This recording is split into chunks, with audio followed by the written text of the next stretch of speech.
and welcome to another episode of Reality Writes. I am author Ellie Alexander. This is the podcast where we talk about all things writerish, bookish, and maybe ghostish today. I don't know. Yeah, that was weird. I'm here, first of all, though, with the tech guy. Yeah, maybe. I don't know how much longer I'm sticking around. That was bizarre. So I was getting everything set up for this episode. And this episode has nothing to do with ghosts, but I was here with my monitor headphones on, and Ellie was not in her office, but her mic was on and video for those of you watching on YouTube. And I started hearing voices. Don't like that. I don't like that one bit, darlings. So I got a recording of it, and I couldn't make out the words, but it was definitely a man's voice talking. Really don't like that at all. So I'm a little freaked out right now. So this is your haunted podcast about bookish, writerish things today. I know. And kind of what we're going to talk about is sort of on the lines of like this kind of mystery around what happens in the writing process. So I don't know. Yeah, but it doesn't have anything to do with ghosts. But no, this topic came up because we were talking the other day, and we're going to get to this in another episode here coming up on Reality Writes. But we were talking about writing schedules, and you were talking about the being in the process of different phases of editing for a few different books, and it just came up the topic about what you had set out to write and what is making it into the final book are two different things. And I was like, wait, what? For whatever reason, that took me by surprise. And I feel like I know at least a little bit about, the writing business and books, being married to you and in this business for so long. But this topic I thought was like, no, we got to do an episode about this because it kind of blew my mind. Yeah. Yeah. And it happens a lot, I think. And it's one thing that I often talk to my writing students about, because I think you have to leave yourself open to the possibility that the story is going to change. And perhaps because there's some weird ghostly voice in my microphone, the next book that I'm plotting will end up being completely different because I'll then have that in my head. Who knows? So one of the things that I do for myself, and I always encourage my writing students, is plotting ahead of time, right? We've talked about it on this podcast. You've seen me share this on social media. You and I have done so many plots over the years. I always start with a very thorough outline. I call it a blueprint, especially if we're talking about a murder mystery, because I need to know all of the suspects, the lies, the crime scene, blah, blah, blah. But, and this is a big but, and this is hard, I think, to embrace until you've had some experience with it happening. Once you start writing, things are going to evolve and change. And I was just doing a coaching session with a client who was devastated by this. They were just distraught. They're like, I did my plot. I had everything worked out. I got about halfway or 3/4 of the way through the book. And now I'm having to flip it all upside down. And I'm like, that's great. That's good, because that means now you've tapped into that creative energy. Your characters are starting to probably feel more real to you. The story is in flow. And so things are going to change, and that's okay. But I think it's a really hard thing to embrace as a writer. And it's something that as a reader, I don't think I ever understood happened to writers either. Yeah, and that's where it came from for me, where I know all about editing, and you have to change things sometimes, but this seemed like a much bigger shift, right? Where you're setting out to write things where you're going down one path, and then through editing, it's like, no, this has to change, and now you're way over here, and it's just completely different than what you set out, and usually for the better, right? Usually for the better. Yeah. And sometimes that happens organically. Sometimes that happens because then I send it to my editor. And let's say my editor is like, oh gosh, you know what? I really love this part, but I feel like, there's this little nugget that you've hinted at here, or maybe we're going to change up the whole concept of the book because really you found the story at the halfway point or the 3/4 point. And especially with something like a mystery, then you have to do a lot of work to go back and trace every thread, because every time you change one thing, you have to change it a dozen, 4 dozen, 50 dozen times through the rest of the manuscript, either ahead of time or after time. One thing we always talk about in my writing groups is like, you have to do the plot work. You can't not plot. You can do it ahead of time or you can do it after, but the time is there one way or the other. So you're going to have to do this work. I always recommend that you keep notes as you go. So let's say I'm a quarter of the way through the manuscript and I realize, no, this entire thread has to change. At that point in my writing, I start changing it from that point forward, if I know that early on. And then I have a note when I'm going back to edit to go, okay, make sure in that first quarter of the manuscript, you go back and make those changes. But sometimes you've written the entire book and then you get feedback from an editor or you read it yourself and you're like, oh no, this whole thing has to change. Yeah. But that just seems wild to me. Like how, from a writer perspective, how hard is that? Because let's say you've written 200 pages and then something is like, 250 pages and then something changes. Going back, I'm trying to wrap my head around like having to go back through and remember every single place that would be affected by that change and making sure that those edits are made throughout the course of the book. Because if you miss one, that's just going to pull readers right out of the story, right? Right. Yeah. 3/4 of the way, the readers are going to be like, wait, who's this character? I haven't even met. Oh, sorry. Right. That was a holdup. And that's happened before. That's happened usually. I mean, so yes, as a writer, then that's why I think it's important to take copious notes as you go about changes that you are either making mid-manuscript or things that you want to change after the fact. If you've finished a book and now you're going back through a second, a third, a fourth round of edits, I am usually handwriting those out. So I will print out the manuscript and physically make notes in the margin, because for my brain, it's easier to do that on paper still than it is in a Word document or, whatever program you're using. There are programs that help you track that too. So some writers do that. But the truth of the matter is, this is why you need other eyes, because it will often be an editor or a copy editor or a page proofer, someone that's farther down the line that might pick up on some little minutia of a change. I've looked at that manuscript 27,000 times. I can't see it anymore. Yeah, that's super important, the additional eyes on it, because I mean, that's true of anything in life. If you're working on something and you're the only one looking at it, it's just, you're going to miss things if you don't have other people help you review it. Right, for sure.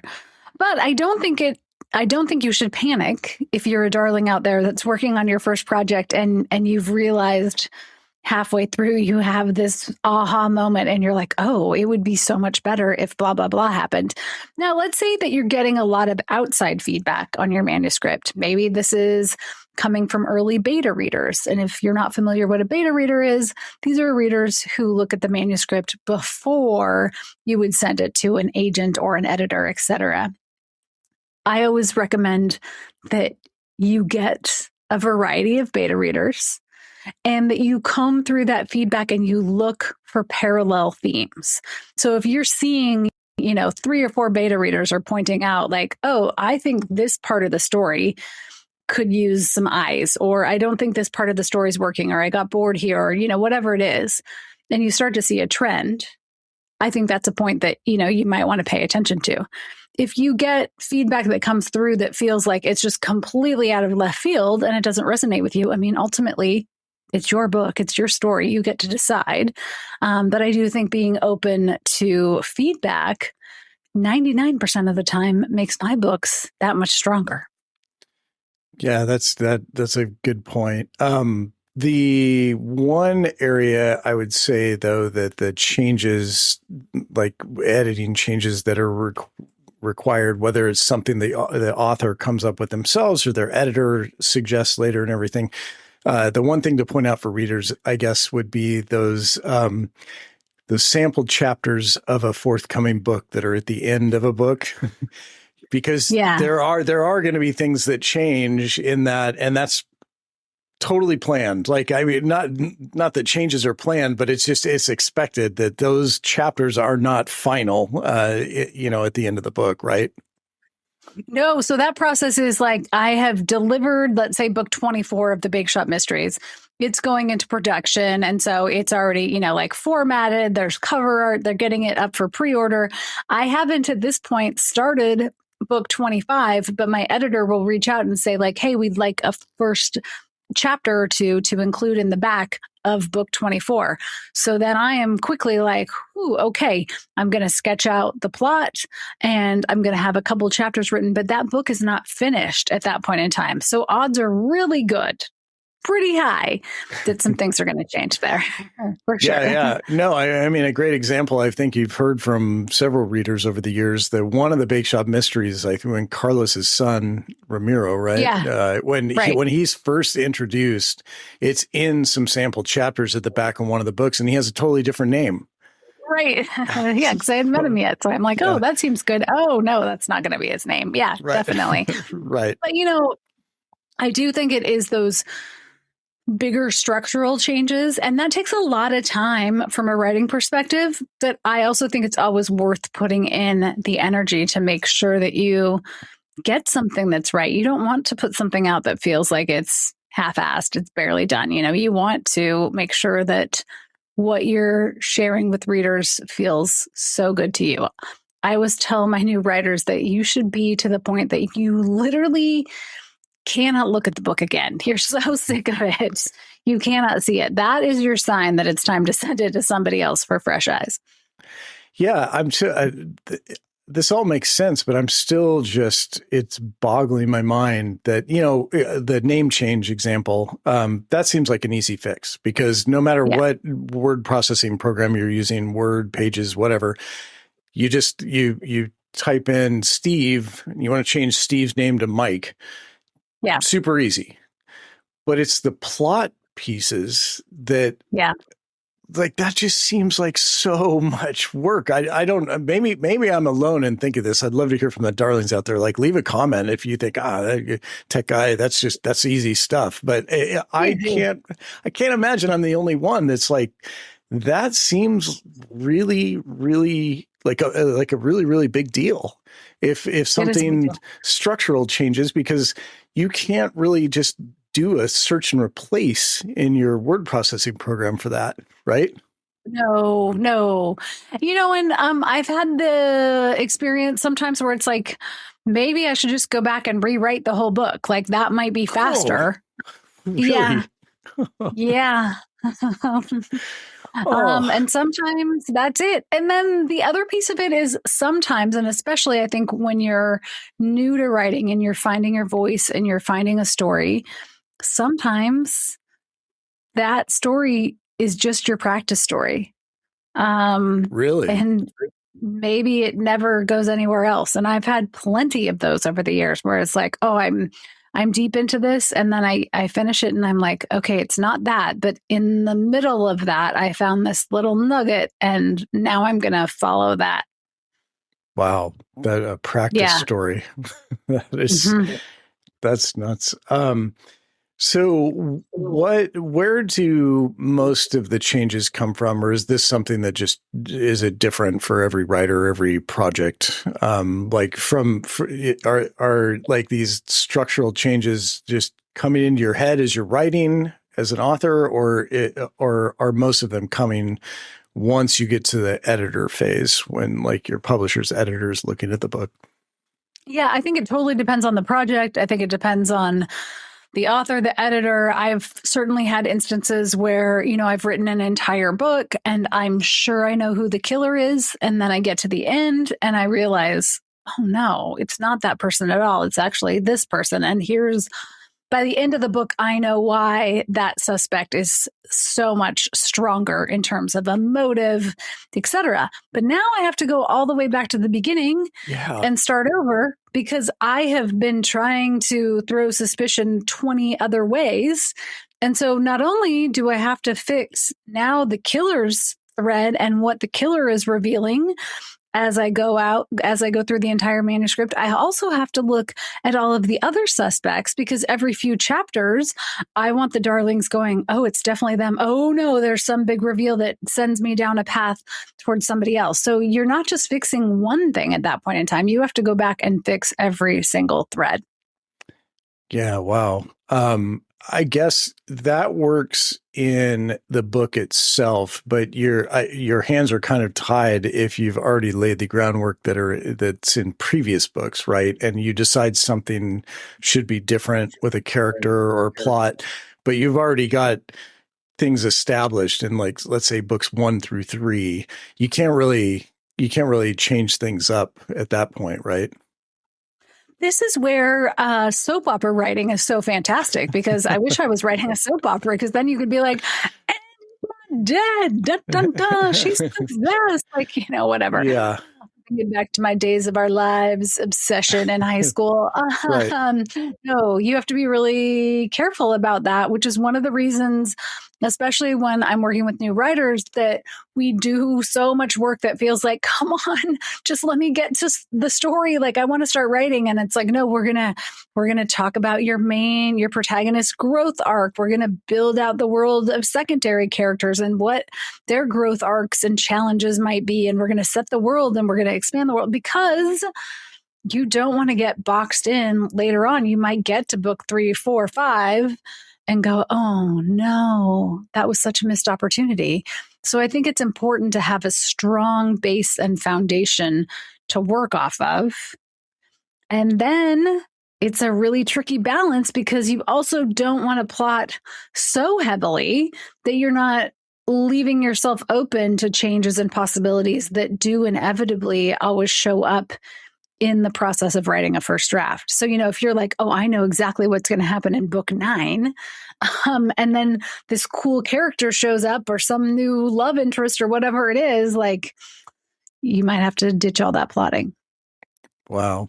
I know just from talking to you over the years writing, like, characters have shown up like you were just referencing in books where you didn't anticipate them being there and then they kind of worked their way in and everything. Yep. Has the reverse happened? Have you gotten through the first draft of a book and had a character in there, you get to the end and you realize, I actually don't like this person, or they don't really carry the story forward, I need to remove them? Have you ever had to do that? Oh, sure. Yeah, that's the whole kill your darlings part, right? There are definitely characters that just like, they're just so cardboard. They're not fleshed out enough that, like, who I thought they were going to be at the beginning doesn't match at all by the time I get to the end. So basically then I'm having to go back and recreate an entire character for sure. But yeah, definitely people get cut out. Wow. Wait, so is that what kill your darlings means? Yeah. I'm learning this is like an educate the tech guy episode, I guess. That's hilarious. We never talked about that. I don't, maybe we have. I don't know. It's one of, I make that candle. It's one of the best selling. It's my favorite candle to make, the fragrance. I love that scent. Funny. Yeah. Your Kill Your Darlings candle that is in your Etsy shop, but I never knew that. Yeah, or like, I mean, it can be a physical character, but sometimes it also references the idea. And I just had this happen with a new book and I saved it in a note. Sometimes I'll save it because I'm like, oh, I just love what I wrote here. It doesn't work at all in this story right now, but I'm just going to save it for a future story. But there was this beautiful scene that I wrote that isn't going to work at all with the changes that I made. So that's also killing your darlings. Okay. You gotta let it go. All right. See, I'm like, this podcast makes me like 20% smarter every time we do it. There you go. So, for all the darlings out there, that's another benefit of listening to Reality Writes. Share it with your friends. That's right. Wow, that's amazing. What is the biggest challenge that you've faced with regard to this topic? Like where you thought you were done and something happened, whether it was you, it was publisher, whatever, came and said, this has to change. And you were like, oh no. Yeah. Yeah, I mean, I've just had that experience this last year, and I'm deep in my career by this point in time. I've written nearly 50 books, and it still happens. So I think, darlings, if you're a new writer, like take that to heart. It's not because you're new only. That I had written an entire book that we collectively, my editor and I, decided like this isn't working, and I had to flip the entire narrative. I had to well, I can't give too much away about this project, but we'll talk about it in a future episode. Let's say that, because this is a project that's coming in 2027. But I had finished the book. I had sent it to beta readers. I had done multiple rounds of edits myself.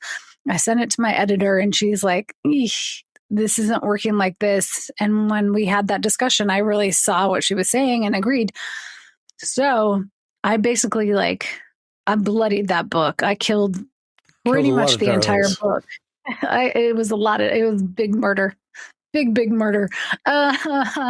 So gutting full chapters, reworking what maybe the main character is telling readers that initially I was hiding from reader, like so many things. It's impossible to pull them all. That's one where I was like, oh, in hindsight, I probably should have just started back from the beginning and rewrote it. But I didn't, and it's all coming together now, and it's so much better. Like, I'm super excited about it. I understand the strength behind the changes that I've made, but it was a moment of like, okay, let's not panic. Let's just breathe through this. Have another coffee. Right.